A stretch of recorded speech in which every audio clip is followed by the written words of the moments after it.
Okay, thank you. Now the session is recording.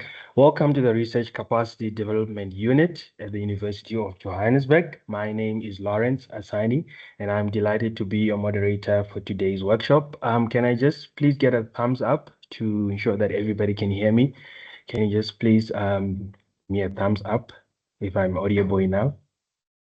If everybody can hear me, just to confirm before I proceed.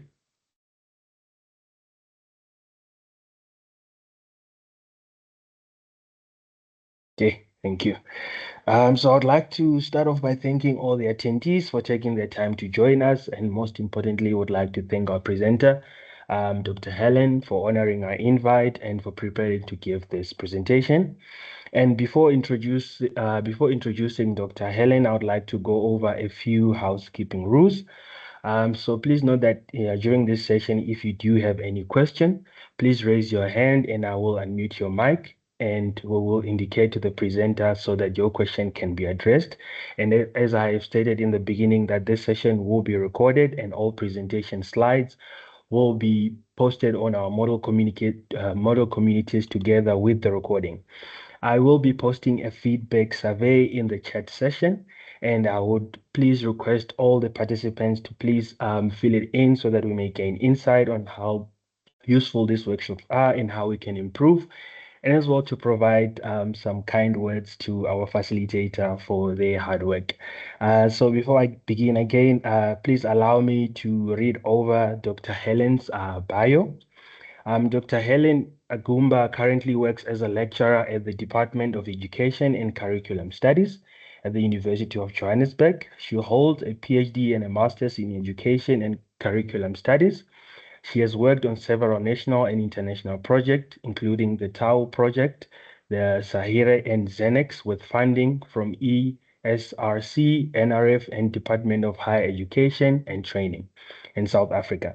Dr. Helen's research interest is in the learning experiences of students in higher education with a keen focus on marginalized students and advancing the discourse of social justice in higher education and beyond.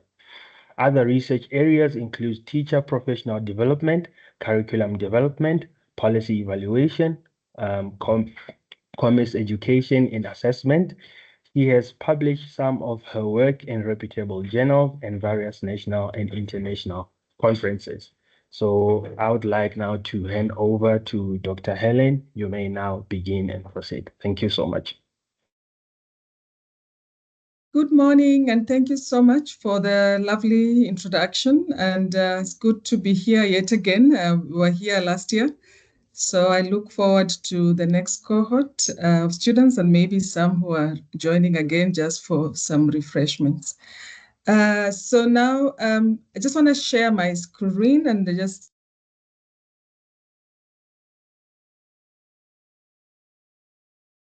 share.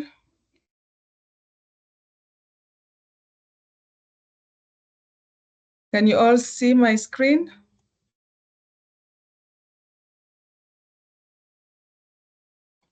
Can you see my screen? Not yet. I cannot see your screen from my side. I have stopped sharing. Not yet. Okay.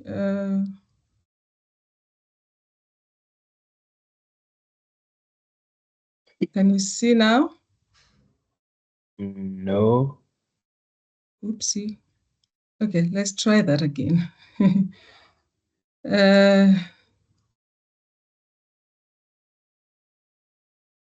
Can you see now?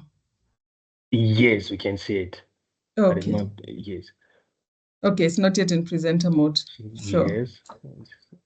Okay. All right. And now? Yes, perfect. We can see it, but you can say enter full screen mode. Yes, perfect. I think we can now all see it. Can all the participants just give a thumbs up if you can see Dr. Helen's screen?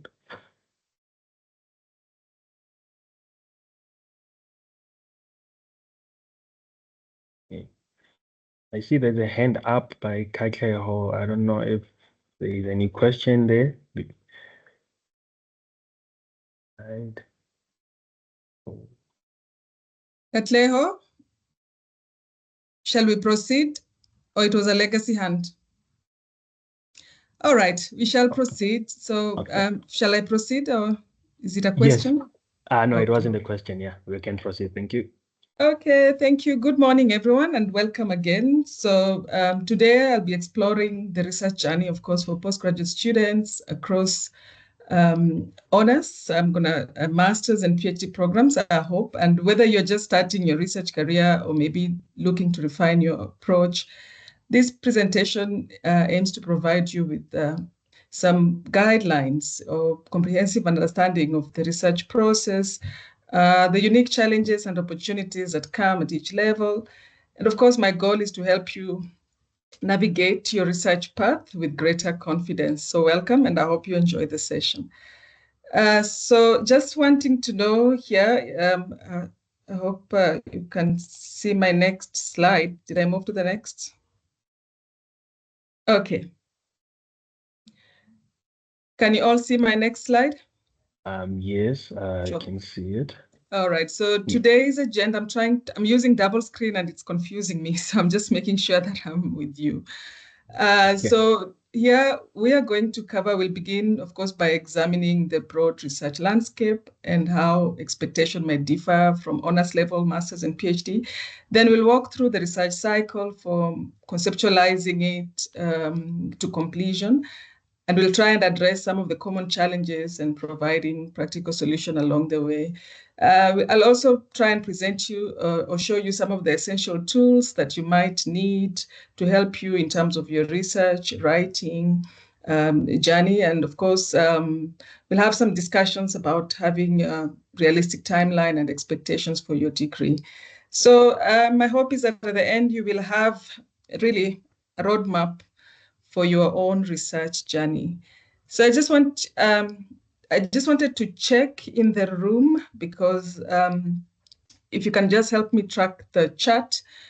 Who do we have? If you could just type your research level, you honors, masters. I just want to know who I have in the room and what to expect. So please, you can just put it in the chat.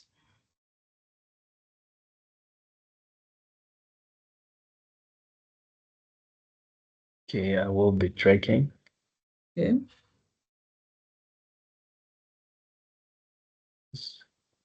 Kakeho honors. CC were honors student as well. Homotang honors. Pili honors student as well. Austin honors student as well.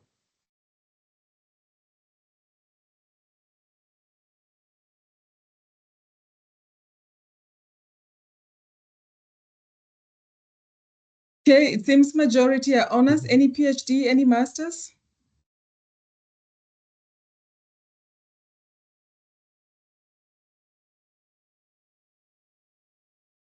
From the chat, are there any PhDs? None?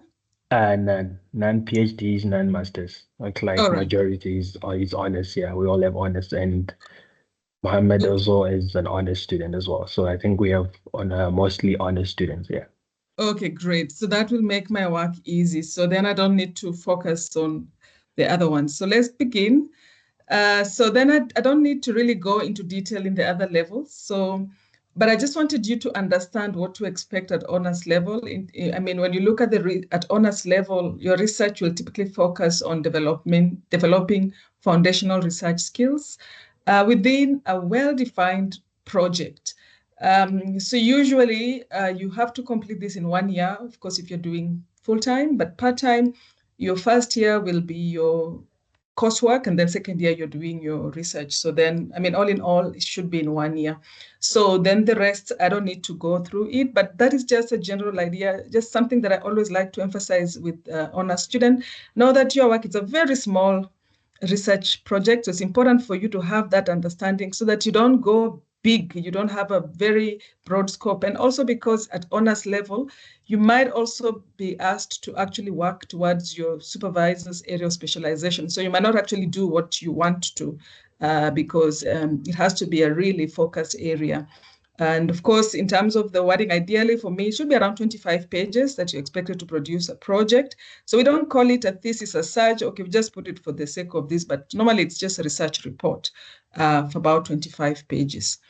And then, so we've done that. So just want to let you know that it's not going to be a straight line. It's going to be ups and downs. And sometimes you will feel you're ready for this. Sometimes you will actually feel, no, this is hard, but I want to quit. But the secret is just keep going. And we will go through some of those challenges as we move along. And so I just want to then go through some core elements across all research, whether you're doing your master's honors. Despite all the different levels, there are certain elements that will remain constant across all the postgraduate levels. So this will include, of course, maintaining a scholarly rigor and integrity. From my own experience, we've had a lot of issues there in terms of rigor and integrity, where students at honors level think that they can just copy and paste or use ChatGPT. And we've had students failing. We've had students actually not being able to get good marks to progress for masters. And we've had students actually facing disciplinary cases because they don't want to maintain that integrity. And of course, the rigor, where even if it's a small research project, you're required to read and engage with the academic work before you can actually write your project. So of course, the other key constant is engaging in thorough literature that exists, ensuring methodological soundness, even if it is honors. There are certain things that we just look for. And then of course, applying critical thinking and being able to communicate your finding clearly and addressing ethical considerations. And you will see, even at honors level, there are certain ethical standards that you're all expected to adhere to. So then the core elements form the foundation of a good research. And regardless of your degree level, it's important for you to master all these aspects, as it will not only help you to succeed at honors, but even as you prepare for your master's and PhD, mastering these essentials is very important. All right, now I'm not going to focus on this again, but I think it's important just for me to tell you so that you know when your supervisor tells you, no, that is too broad, please tone it down. It's because of certain elements. So this visual representation will help to illustrate the increasing depth. So at PhD level, you see there's more depth, there's more scope that is not necessarily there at honors level. So at honors level, your research will be typically involved applying established methods. So there are certain methods that you will be asked to maybe follow. That's why I told you your supervisor can actually tell you, no, you're going to do this, and it's allowed at honors level.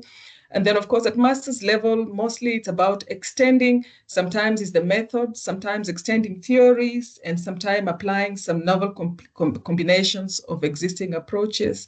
And in PhD, that is now where you're actually creating new knowledge and even methodologies and theoretical frameworks. So some of the elements we are not really strict at honors level. We let it go. But those basics that I told you about, these remain. These are the foundations that have to remain. But in terms of theoretical frameworks, that depends on your supervisor. If they want to groom you further, they might say, no, I want actually a theoretical framework, and they will guide you through. And also there are certain elements in terms of your methodology that we don't really go into depth at honors, and I'll tell you which ones are those, so that even as you write, you know what to exclude, so that to keep up to the 25-page document. Let us now examine your research cycle. So the process most research projects follow from conception to completion, as you will see here. While it appears as if it's a linear process, I'm just presenting it in this way, just for clarity, but it is not as linear as it may sound, because you might find yourself always revisiting from one stage to another and moving back and forth. For example, you might start by finding your research question, and then you do your literature review, and then you start writing your proposal. And then you will get some questions at proposal that might cause you to actually go back and refine your research questions. Then after that, you move to ethics clearance. And even after applying your ethics, you might get feedback and say, no, you might need to rethink your question or need to review certain kind of literature. So it's quite iterative. It's the back and forth. And you have to allow that. You have to be flexible. And this iterative process can even be up to the end. When you're drawing conclusion, you might even go and be changing your question to really align with the findings. So each stage will present its own challenge and opportunities. And I'll try to explore in detail in the slides that follow how to understand each cycle and the journey and to anticipate each milestone. So this is the journey, as you'll see there. And you'll see why I've started the literature review. Of course, that is the basics. You cannot even find your research question before reviewing literature. So that is why it's very, very important. And I will go through each phase now. So let's begin at finding your research question. Of course, it's normally an issue or quite a hard surface to crack for most students. It's often challenging. But here are just some few tips. So for instance, what we know that a research question has some certain characteristics that we look for, and we all know the SMART. It has to be specific. It has to be something that can be measured, achievable, relevant, and time-bound. And then where do you get some source of inspiration? So you can get your research questions because a lot of students will say, now, where do I get my research questions? Where do I find the gaps? So you can find it either by identifying gaps in literature, by real world problems. Sometimes as a researcher, you have a hunch, you like say this is a researcher's hunch, but then you also still have to read about your hunch. Or sometimes you might even get suggestions from your supervisor. So at honors level, questions might focus on applying existing knowledge to specific context. And then at masters, questions often explore relationship between different variables or applying established theories in new settings. That as masters, and then at PhD level is something extra. So as you'll see there, that your journey, of course, will begin by finding a meaningful research question. And a good question has to be smart. And a good question should be significant enough to matter in your field. But at the same time, it should be narrow enough to be manageable within the time frame. And that is what smartness actually refers to. So I did give an example there with an anticipation that I'm going to get the different groupings. But let's just look at the honors level. So if you're doing a research in honors, you might want to a question there that is simple enough at honors level. How does social media usage affect self-esteem among undergraduate students? So at UJ maybe or whatever. So as you see, it's very specific. It's just direct. You're just exploring. You're just there to try and understand some of the elements. There's really nothing high level in terms of theoretical underpinning. So a lot of students get it wrong from the word go at honors level, wanting to do something grandiose, which really leads them to not doing well. Now, I'll move on to the next section here. I think I moved too fast. Sorry about that. I'm not so sure what happened. Okay, something is happening.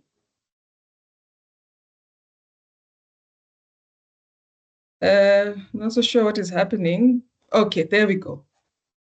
Key components of a research proposals. So of course, proposal writing is a critical milestone in your research journey, and a strong proposal will articulate what you plan to study. It should articulate why it matters, how you'll conduct the research, what outcomes you anticipate, and your proposal should also include clearly stated research questions, research objectives, and you must be able to contextualize the literature to position your study. You must provide detailed methodology and methods in a realistic time frame. So that is what is expected in terms of your proposal. You should have a resource plan and a discussion and expectation. So as you'll see that the proposal will serve both as a planning document for you, and it is also an evaluation tool because I can give an example, and I think it applies across in the Faculty of Education. Your proposal actually counts 40% of your final mark, and your research proposal is 60%. So it is a very important assignment for you to make sure that you do it with rigor, so that you are able to get those good marks. So don't take it for granted. Now, the other thing that I want to talk about here in the proposal is that once you've written your proposal, but this is not applicable at honors level, but at master's level, will be applied. So I really don't see the need of going through this, that if there's any master's, I would have gone through it. But usually at master's level, your proposals go through a review process. But at honors level, not quite. Your proposal will only go for external review, for moderation. So do we have any master's student or PhD that would like me to go through the review process, because it is important for them to know? Just give me an indication, please.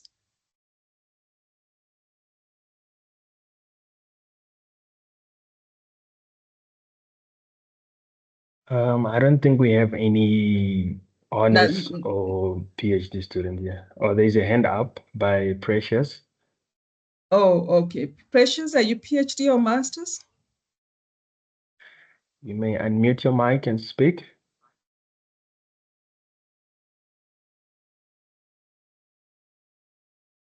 Or you can type it in the chat. They can just read it for me. Yes, because I have enabled everybody's mic, so you can just unmute and just speak. Precious. Precious. Just tell us if you are, because it's important for me to know.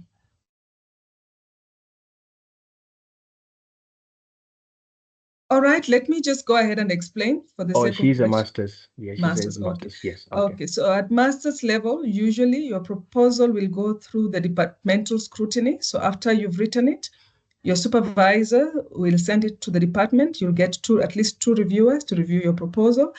And then if it passes, then your supervisor will then submit it for Faculty Higher Degrees Committee. Now, this is a very important stage that you are required to know as part of policy. Now, for instance, the proposal that you've submitted is the one that has been submitted to Faculty Higher Degrees. And then by the time you're completing your study, you change your title somewhat. You will need again to come back and apply at the Faculty Higher Degree for change of title. Why is that important? When you graduate, if your title does not align, you might not get that degree. So this is an important aspect. Now, of course, from there, you will then need to apply for faculty ethics, and your supervisor will guide you through the process. And I'll go through that ethics because it's quite detailed, and then possible approval by the department. And then for doctoral students, you might be required to actually do a presentation of your proposal. It might apply to some of the master students. Like for us, we know at least for our students, we'll be presenting, but not always. So it's important for you to know these processes, and your supervisor will guide you. And you must also take into consideration in your timeline, in discussion with your supervisor, to give you the submission dates, because if you do not meet the deadline of submission to these committees, then you are going to maybe even lose a month. So this does not really apply to honor students. So I'm not going to spend a lot of details there. So I'd advise Precious, please have a discussion with your supervisor. They should communicate with you the timelines for each committee, if you're applying for ethics, if you're applying for departmental review, because each of them has a timeline. And you must make sure that you are there within the timelines, otherwise you lose time and you might extend your studies unnecessarily. So these are the key components. Of course, they have talked about the research question, the methodology, the literature review, your timeline, and then expected outcomes. And important, again, there is a template. And I will not do what I did last year, where I shared the template and I was in trouble with supervisors. I will not do that. You will all get your template from your supervisors. There are two types of templates. So some prefer the detailed one, some prefer the not so detailed, some prefer you to just write your chapter one. So I will leave there, but in all these templates, these elements are important. So now,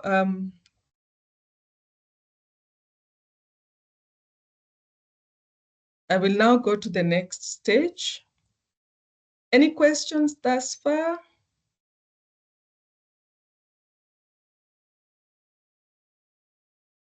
No questions? Yeah, no questions. Good. We may proceed. Thank Sure. you.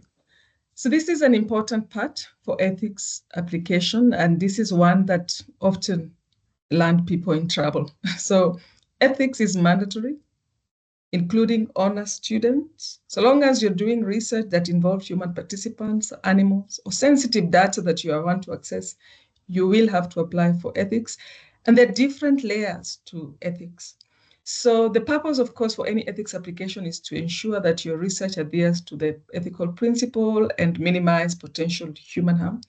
Now, what are the key considerations for you to ensure? Is that you have to make sure that you get informed consent of your research participants. You have to ensure that you're going to maintain privacy and confidentiality. You're going to minimize risk, and you're going to establish proper data management protocols. So now you need to be prepared to address these issues comprehensively in your application to the ethics committee. Now, the application process may vary per institution. For instance, here at UJ, in our Faculty of Education, you find that depending on the nature of your study at honors level, you might have a group ethics application, at least for the honors that we know. So to do that, the students will be expected to at least finalize their topics by very latest end of March. And you will submit your topic. For instance, in my department, I'm the one responsible. So I will be requiring all the topics finalized by end of March. And then I will do the application by April to give you enough time for you to do all other ethics application. As I said, there are different layers to it. Now, before you submit your topics, because part of you submitting your ethics clearance for the honors, all students are required, and please underline this, all students are required to complete a training. It's called a tree training module 1. It is mandatory for honors student, it is mandatory for master's student, it is mandatory for PhD. Why is that important? When you're applying for ethics, you must attach this certificate. If you do not attach it, your work will not be reviewed. So that applies for honor student. It means you need to start planning and make sure that you do your research. You do your training. We only require module 1. I will share the details with the RDC of the link, but your supervisor is equally able to give you because it forms part of the ethics application document. But since honor students are not required to complete that document, I think it's only prudent to share the link, and then you do your certificate, the course, and you download the certificate, and then you send it together with your topic to the person in charge of ethics application in your department. So find out who's in charge of that. Then, of course, there are timelines issues that might not necessarily apply to honor students, but it might apply to all others. Usually, it will take about 4 to 8 weeks, and that is just the institutional ethics. So when you're doing your timeline, make sure that you take that into account. A lot of students ignore this part. And remember, you cannot do anything. You cannot conduct any kind of study. You can continue with your literature review, but at least you cannot start going to schools. If you're doing research in school or any other organization to collect data, you may not do that before you get your clearance. Now, important to know, there may be added layers of ethics. Now, for instance, you want to conduct a research in a government school here in Gauteng. Although UJ has given you ethics clearance and you have that certificate, you are required to apply for GDE ethics permission letter.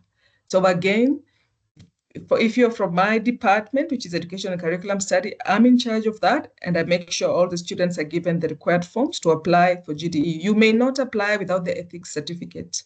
So each student will receive individual ethics certificate, although it's a group application, you will all receive your individual certificate, and then we will then attach that with your application to the GDE.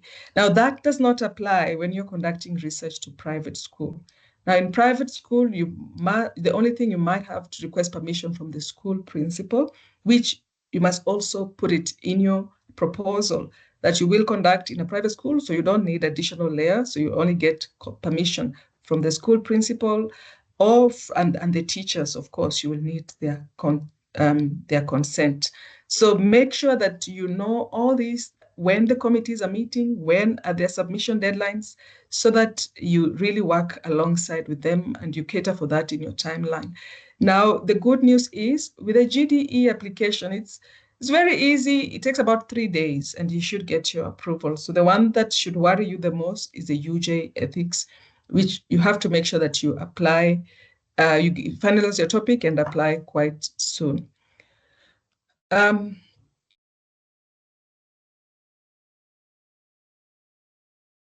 Let me now move on to the next section of your proposal, which is your methodology. And I suspect I've left out an important part, this part, and I'm sorry, I might take you back. I left out this part because I wanted you guys to just have a little bit of, and to give you some tips, because this is where the students normally struggle. How do you come up with your research question? I gave you tips. You can consult your lecturer, you can do review literature, you can use your researcher hunch, what you have in mind. But there are actually some other tips. So people that have come up with different ways of actually developing, and I found some very useful link. I actually found this on LinkedIn, and he gave like 4 steps. And he said, don't just run straight to your research question. First of all, you need to outline your broad area in 1 or 2 sentences. So for example, you want to look at virtual reality or AI. So your broad area would be virtual reality user interaction. So your broad area is virtual reality. Now, then step 2, you then need to identify the gap. So what specific problem needs resolving? And you need to make it crystal clear. So is it virtual reality sickness during extended use? Motion sickness? So people, when they use a VR, do they get motion sickness? Is that what you want to focus on? And then you write it. And then after that, you then justify your research problem. And this is where 90% mess up. So what are you supposed to write there when you're justifying? You just need to ask yourself 3 simple questions. What is missing in the current research? Why does this need to be investigated, and how will it add value? Then you can craft your question.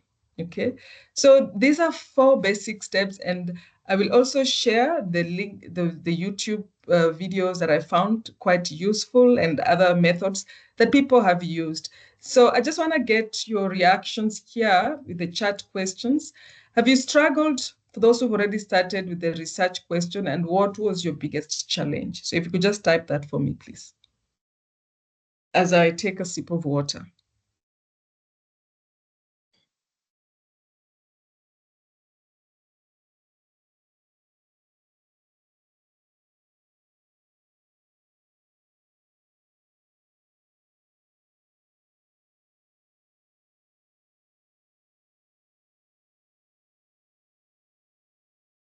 Okay, so you can type it in the chat box and we'll present it to our presenter, indicate to our presenter.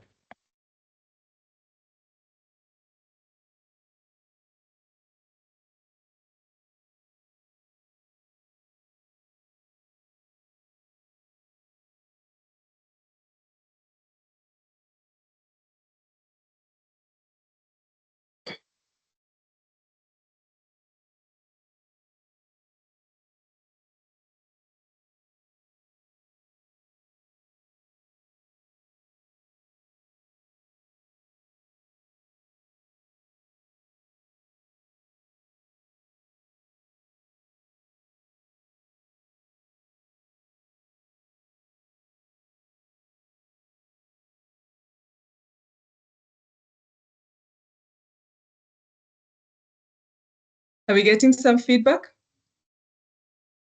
Not yet. There's nothing so far in the chat box.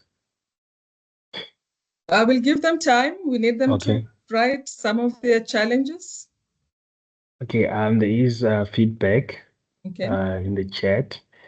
So it says, I have not been allocated a research topic yet, from Okay. Busisiwe. Okay. So there, Pusisiwe, just to give you advice, that depends. Your supervisor may allocate you, or you might be required to develop one yourself. Okay. So in the meantime, I would suggest, what are you interested in? Start broad. Start broad in thinking about what you're interested in. The bigger scope. So maybe your bigger issue is assessment, and that is what will be your scope. And then you go to the specific, what exactly in assessment, and then you tone it down, and then you try and justify. So perhaps if you've not been given already, start thinking about it, and you could propose it to your supervisor if the supervisor does not have one yet. Any other?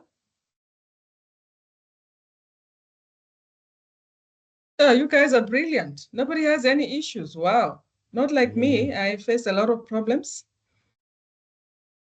I mean, I remember I had been writing my proposal for 9 months, and I changed my topic in September, that after having 11 versions. So it seems you guys are okay. You should finish your thesis in 2 months.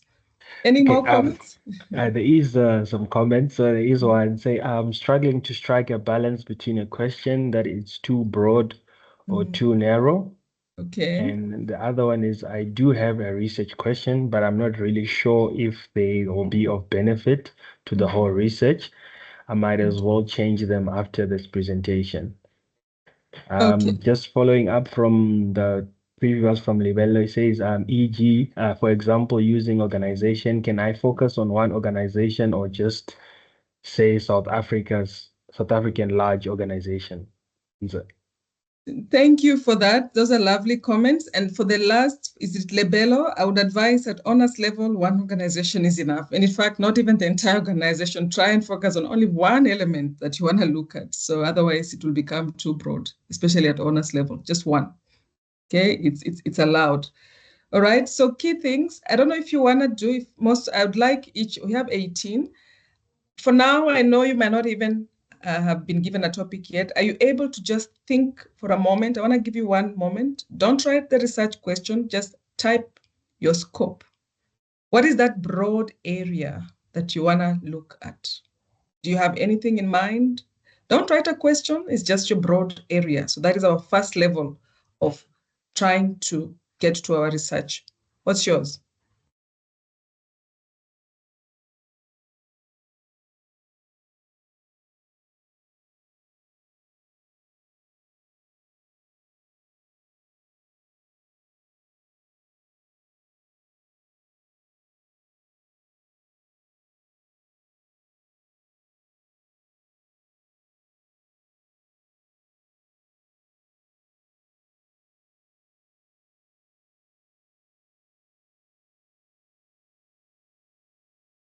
Any feedback? not as yet.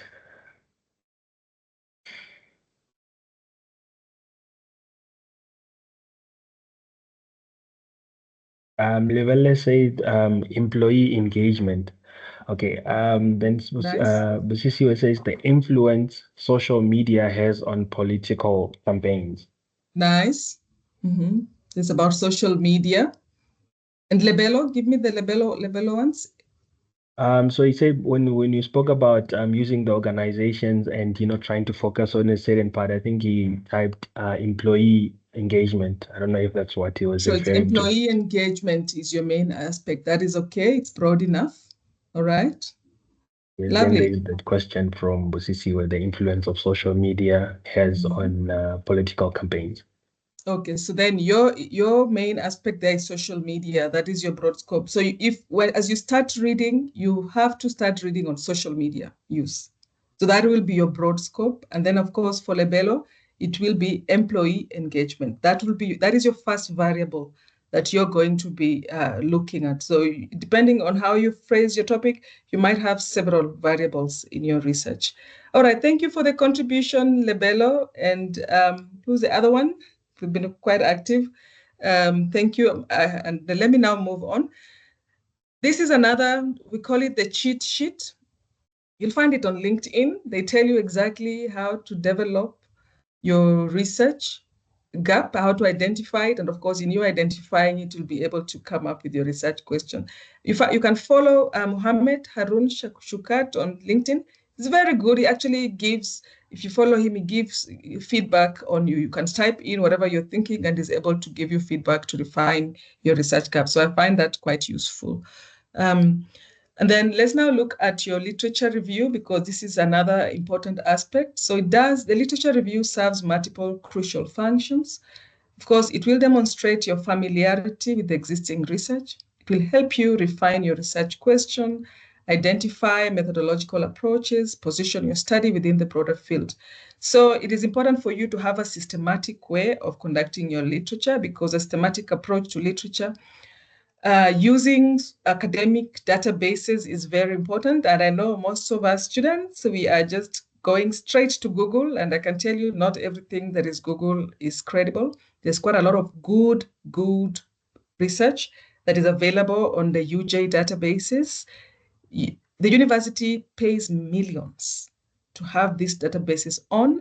If you go on Google Scholar, maybe you will open an article and then you find, oh, I can see the abstract, but I can't open it. And then you just leave your study there, you only rely on the abstract. You will be surprised that when you come to the UJ database, it's actually there. So I would recommend all students, please do not rely on Google Scholar. You can use it as a starting point, but make sure that you access credible databases to help you get quality information. Of course, it's important for you also, the literature review will also help you to organize your funding. In terms of your methodology section, you will also require to review literature that have to do with the methodology. So there are different kinds of literature, as you'll see. And then, of course, when you do it in a systematic way, it will also help you to focus or to be able to synthesize information and identify different patterns, different contradictions, different gaps. Now, at honors level, the literature review might focus on key texts, maybe in a narrow field, so you might not go so broad. But at master's review, you should demonstrate a comprehensive knowledge of relevant literature. Of course, in PhD review, it's even more exhaustive. I remember when I was doing my PhD, I would go for my first meeting with my supervisor, then you'd ask, so how many articles have you read? Said 10, go back and read. How many did you read again?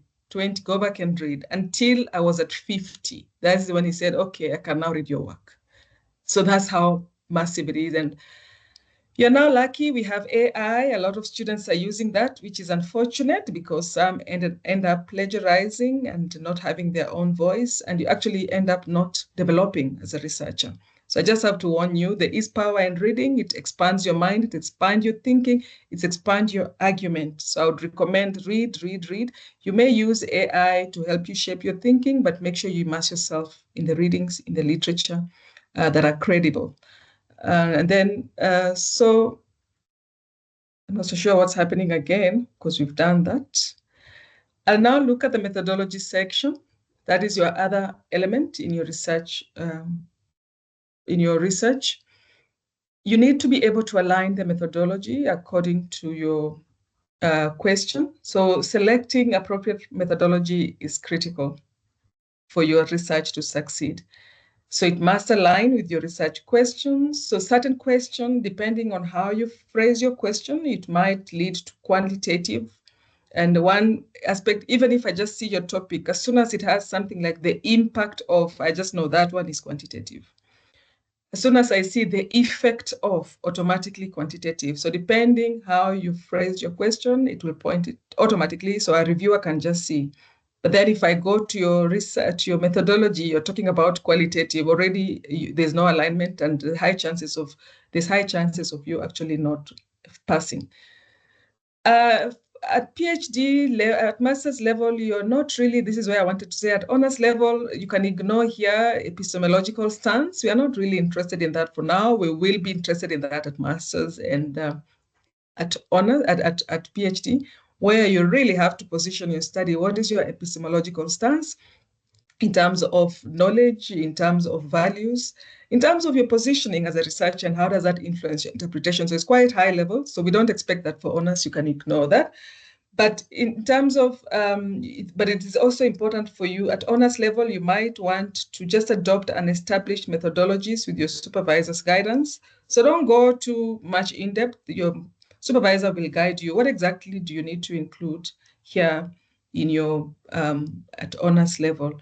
And then I gave their examples of maybe research questions that and the appropriate methodology. So this is in education. If you are to, the research question is, how does technology integration affect student engagement? Of course, the appropriate methodology there would be mixed method, because then you're going to combine classroom observation and then you might conduct an engagement survey. Then in psychology, if you have a question, what is the relationship between social media use and anxiety? If a research questions read like that, we want to see the association of two elements. Already automatically it's quantitative, and then you will have to do survey to be able to validate those anxiety scales because they have to be measured. Then in sociology, how do first generation university students navigate academic culture? Definitely, it is a qualitative study because you have to do in-depth interview or ethnography to really get to hear their stories. So depending on how your question is phrased, it will impact on your methodology. And as soon as I see it, I'll be able to tell you this is qualitative, is quantitative, or it's mixed. So it's important for you to make sure that your question really align. Data collection and analysis. Now, once you've received your ethics approval, you cannot do this before, and you finalize on your methodology section. So I normally advise students, when you've applied your ethics, make sure you are working on your methodology, and then you work on your instruments, data collection instruments. If you're collecting interviews, you have to design an interview schedule. If it's a survey, you have to design the questionnaire. If it's observation, you have to design an observation tool. If it's document analysis, again, you have to design a tool that will help you to analyze the documents that you're planning to collect. And then for quantitative study, you will be required to do a pilot study to be able to pilot your data collection instrument. And even at honors level, once you've designed an instrument, just take it to a friend and say, please try and answer it. Does it make sense? What do I need to? It's an important thing for people to do. But you cannot start this before receiving your ethics clearance. Then after that, you will need to think your analytical approach. Of course, these have to be included in your proposal, so you will already have an idea of what you're going to do. And your analytical approach will depend on your data type. If it is quantitative data, as you can see there, data typically requires statistical analysis, but qualitative data, you might need more thematic analysis or discourse analysis or other interpretive approaches. So mixed method will require integrating both types for coherence. Now, what are some of the common challenges that we expect in your and data collection and analysis? I mean, common will include participant recruitment. Now, that is not easy. I know you will say, oh, I'm friendly, I can talk to people. No, it's different. When people know that you're relying on them for data, they tend to be very difficult. So you need to learn how to manage that. Talk to your colleagues, talk to your supervisors. They'll give you tips on how to manage that. Sometimes what you will collect or the findings may not actually be what you thought you wanted, and that is okay. Because remember, at honors level was for you to understand, and you had an assumption. And your assumption is actually might be different from what you find. So it is okay. So those unexpected findings, it might mean that you might need to adjust your methodological stances. Another challenging will be managing large and complex data set. That doesn't apply to you, so you're fine. But at PhD level and masters, you might need help of digital tools. I mean, AI tools, your Atlas TI, and other and SPSS to be able to manage. So at honors level, you might focus on just applying standard analytical techniques for quantitative and qualitative. And then, of course, masters and PhD may want to do more sophisticated analysis and novel combination of methods. Any question? So the next part of your research journey will be when you're writing your conclusion section. Now here, drawing conclusion will then, of course, involve moving from analysis to interpretation. So you've already analyzed your data. Now you need to interpret it. What do your findings mean in relation to your research question? That is why it is important when you design your tool, make sure that you have your research questions in mind. So this stage requires careful and thoughtful intellectual rigor. You need to connect your finding to existing literature when you're doing that interpretation. So you cannot just be saying, I found this, I found that. No, how does that link with the literature? For masters, how does that link with the theory? For PhD, you might want to even synthesize the two and look at the gaps that are there. You might also need to identify the implications of your findings and articulate your contribution to knowledge. And this is at PhD level. So make sure that be careful to make claims that are appropriate to your evidence. So don't assume, don't overreach, or because when you overreach, it actually undermines your credibility. Because sometimes the data doesn't speak what you wanted, and then you forcing your thinking in the data, that's not good, because then your credibility is in question. So at honors level, your conclusion might just demonstrate understanding of results, and it's okay to existing knowledge. And then, of course, at masters, we want more sophisticated. For PhD, it's a definite, you will need original contribution to knowledge that advance the field in which you're specializing in. What are some of the tools and you will need even at honors level? Here are some of the databases. I will recommend, I cannot give you all the training, but the training is offered by the library. How to do database search. We have all this. They will tell you which are the databases for education. We do have the multidisciplinary. They will show you how to do the Boolean operator so that it gives you a more focused or advanced search. They will tell you that. So it is important, it's quite effective for you as a student to master the databases in your field. Be just beyond the Google Scholar that we always talk about. There are discipline-specific resources that will give you more targeted results. So please check out with the university librarian and they can recommend you the most valuable database. For now, I think our librarian is Kulekani. Write to him, go give him a visit. He's at level 3. And they do have ongoing trainings that they give. So, and like I said, the advanced search strategies like the Boolean operators, these are very good because they actually give you very specific data set that you want or literature. It will save you hours of sifting irrelevant information, for instance, if you're searching in Google Scholar. So check the workshops that are there and please sign up on them. I can tell you, right with me from my honors level, because I was here, being a student at UJ, I knew all the trainings in the library. I went through all of them, so I knew all of them. I found them extremely useful. There are some training also at the postgraduate school, the RDC. Please make sure that you follow them and attend. Very important. Now, in terms of your writing tools, of course, I know most students just rely on AI. Most supervisors are now clever. They do. We have AI checker, and I know some of you try to hide it by using AI, no detection for AI, but we still get it because there are some tools that we've paid for that will enable us. So I would recommend to any students, while the AI can help you, please make sure that you apply your mind, you read and you write. AI cannot write for you. Make sure you immerse yourself in your studies. There are other things that can help you. There's Google Doc, there's Overleaf, LaTeX. Tried using it. I don't know it much, but there are people that I know have used it.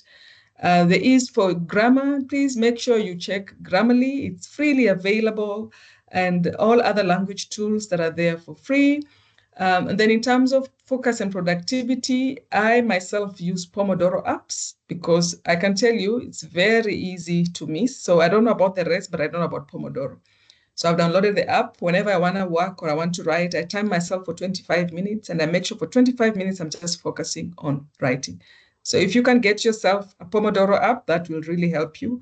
And to just give yourself like every day, I just want to do 3 Pomodoros of intense writing. You take off all distraction, you switch off your phone, you put it upside down, no social media, no nothing, you're just focusing. You will see the results. And then, of course, in terms of thesis templating, remember I told you we do have a template your supervisor should give you for for your ethics application. There's a template for your proposal. There's a template for your project. So make sure you stick to that. And of course, some you will just be required to use your Microsoft templates. One important thing, backup, backup, backup. Things happen, even on the clouds. So make sure you have a backup system. We don't want at the last minute, then all is gone. What are some other support services that you might want to take advantage of? Even as honors students, there is a writing center. There are so many. So the writing center, we have the statistic consulting, StatCon here at UJ. We do have some of the research workshops hosted by the RDC. Please, I hope all of you have joined the RCD community, Research Capacity Development. And then, of course, it will give you multiple opportunities. And I mean, there's so many others. I just added your professional development. I know some of you maybe are looking for jobs or you want to doing part-time. So just try and see in terms of finance. If you're this one, I was in mind of maybe PhD who want to travel for conference. There are certain funding available. And for honors level, explore other funding. You might qualify for merit bursary. You don't qualify for supervisor link, at least I know. But also, we also have the peer support network, because I can tell you it's going to be draining and you will need support. So get all the support that you can get. What are some of the common challenges now? Time management, that's a big one. How do you manage your time? There's a lot of procrastination. I've gave you an example there, Pomodoro apps. It helps you to break down tasks into small chunks. Give yourself, I'm going to do 3 Pomodoros in a day, and you're fine. Procrastination is your enemy. Avoid it. Avoid any kind of distraction, including your WhatsApp messages. They can be so distracting. So get the apps to help you. Another challenge is narrowing your scope. Sometimes, especially as students at honors level, you want to be overly ambitious. Avoid that. Try defining your scope and make sure you rather focus on the depth rather than the breadth. Have clear limitations, and please follow the guidelines of your supervisor. You will reach research fatigue. That's a given. That is why I said try and get a lot of find other things to do. The peer support is important. What else do you do if you engage in physical activities? I like going for walks, for run. That helps me just to clear my mind. And then important one, maintain supervisor relationships. Very important. I know at honors level, it will be group supervision, but it is important to have clear communication. Meet your deadlines. Deadlines are your friends, not your enemy. If your supervisor gives you a deadline, make sure. Establish clear communication. Don't go missing.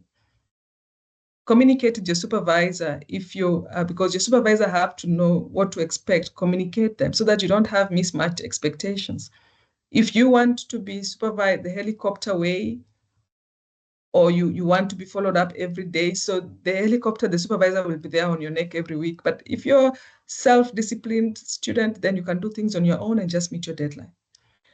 In terms of writer's block, that is important because we want to be perfect. I suffer from that a lot. I will write a sentence, delete, write again, delete. It's not, but I have learned to do something that we call free writing without editing. Just put your ideas down the way it is. And I always encourage myself that, at least if I write, you can never correct a blank page. So put it down. Just write it, and then you can edit. So don't be afraid of criticism and judgment. It is okay. It's part of your growth. We do suffer from imposter syndrome, always feeling inadequate. You're not good enough. We all go through that. Even at this level, I still feel. Sometimes I do feel that. But don't focus on the negativity. Remember that you've earned this space. You're here. And share your feelings with your peers. Recognize your expertise. Know that you're going to develop gradually. So don't fret. And then my final parting shot. And here I'm going to say these are hard truths. They're going to be frustrating. But I will tell you as is. Your supervisor is not your English editor. So write well and seek help. And we've given you. Not all feedback is personal, because this is where the student, as soon as you get your feedback, you disappear. It's about your work and not your worth. Your research will evolve with time, so be flexible on your topic and approach. Writing takes longer than you think. Start early and revise. Yes, your first draft will be bad, and that's okay. The magic is in editing, like I said. Then learn to work independently. No one will spoon feed you. Your supervisor will not give you articles to read. No, you're going to find them. There's endless reading. Every time I'd meet my students, oh, I'm reading. No, it's actually procrastination. At some point, you need to start writing. My secret is read and write, read and write. If I read something today, tomorrow I'm writing. And that's how I did it. From honors to master's and PhD. I read today, I write tomorrow. Break research into manageable goals. It's not written in one section. You have to break it down. Otherwise, it's going to be just too much. Yet again, I had some chat with a lot of students at honors level who are already frustrated even before they begin the journey. They came with the mentality of changing the world. I'll tell you the truth, your thesis won't change the world overnight. In fact, at honors level, it won't change nothing most of the time. It's just a contribution, not a revolution. So if you have that in mind, you might change your mindset. The last one is comparison is the thief of joy. Focus on your progress and not someone else. So I'll leave you there. Thank you for listening. If you have any comments, questions, please feel free to reach out. Thank you. I'll hand over to you now for questions and answer. Once again, thank you so much, Dr. Helen. I really appreciate your insight based on this postgraduate research journey for our honors students here that have joined us today. And thank you again for your insights and expertise with this regard. If there are any questions from the participants, please, you can type them out in the chat box, or you can raise your hand and you can unmute your mic for you to be able to speak.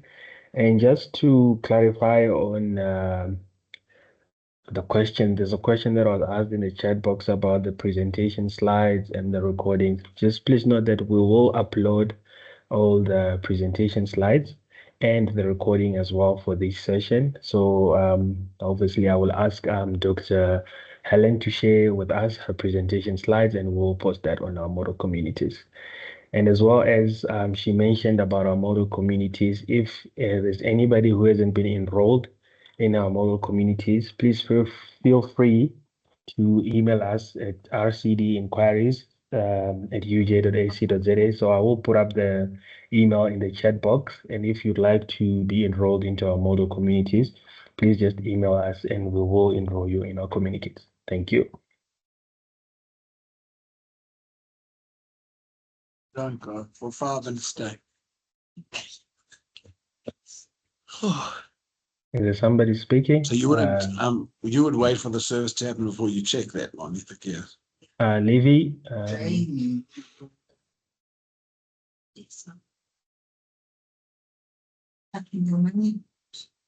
Another 10,000, it's rubbish. Your car's fine. Yeah. Is it fun? It's been fine, but it was just a glitch. Okay, there is a question for you, Dr. Helen. Yes. So you can unmute and speak. By Gabriel. Yes, you can unmute and speak. Good morning. Good morning, Doc. Good morning.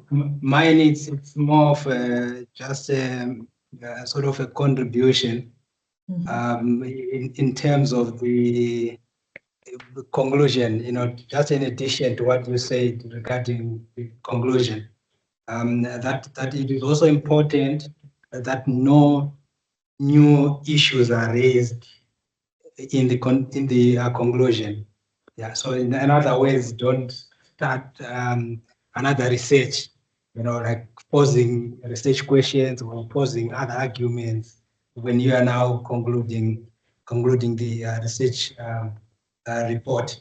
And also the issue of reconciliation of the conclusion with the introduction. You might have set particular objectives or ask particular questions that you end up not answering. Then, or maybe you have took a particular trajectory that you would have to come back again and reconcile the two. Thank you. Thank you so much, Gabriel. Yes, indeed. I do lovely contribution there. I hope you've gotten them. Don't add any new ideas in your conclusion. If new things emerge in your data, you have to realign them and even align your methodology. So thank you. Yes, I totally agree. Thank you. Thank you so much, Gabriel. And thank you so much for that contribution. If there's any further questions from the participants, please feel free to type them in the chat box. There was a question. It says, please recommend one Pomodoro app. It's just written Pomodoro app that I use. Okay. I'll just type it in the chat. It's just Pomodoro. Okay. There's it. I just use a Pomodoro app. You find it. It's red. It's red in color. I wish I could take the picture. Okay. I hope you sorted the CC way. Yeah. Just a reminder as well to all the participants that I have posted the evaluation link in the chat box. Please would request you to kindly fill it in, and by filling in this survey, this also ensures that you receive a certificate of attendance for this particular session. Thank you. Okay, I did say I'm gonna post the links to I'm just trying to get them. I'll post them now in the chat. Okay, thank you. To your ethics, because those are important. To the tree training, where is it? Or I'll share with you and then you'll share with them because I can't find it now. I don't know where it is. Okay, not a problem. We'll do that. Yeah, We'll I'll share the link and then maybe together with the slides, just put it there because it's important. Okay, we'll do that. Thank you. Yeah. It's important because, oh no, I got it. Let me just put it now. Okay. Okay, now, okay, I'm going to share the links.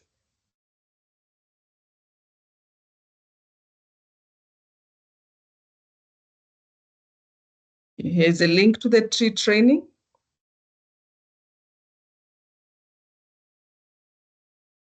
And I also added the PDF version, so it will give you details on what to complete, which module to do. I'll recommend students, because please start doing it tomorrow, so that by end of March, you're done with your tree training.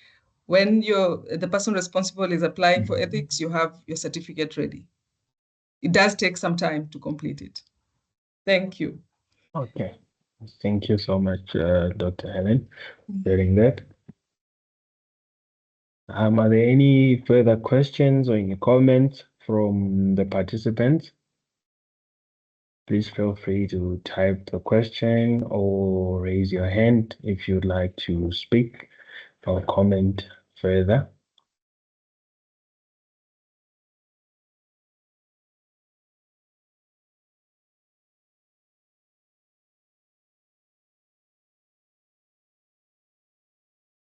I see there are no questions. All right, thank you so much. I will hand over to you now. Okay, okay. Somebody said access denied to the tree training. Okay, I'll give a more updated one. Thanks. Okay, thank you. Are you gonna share it now, the link?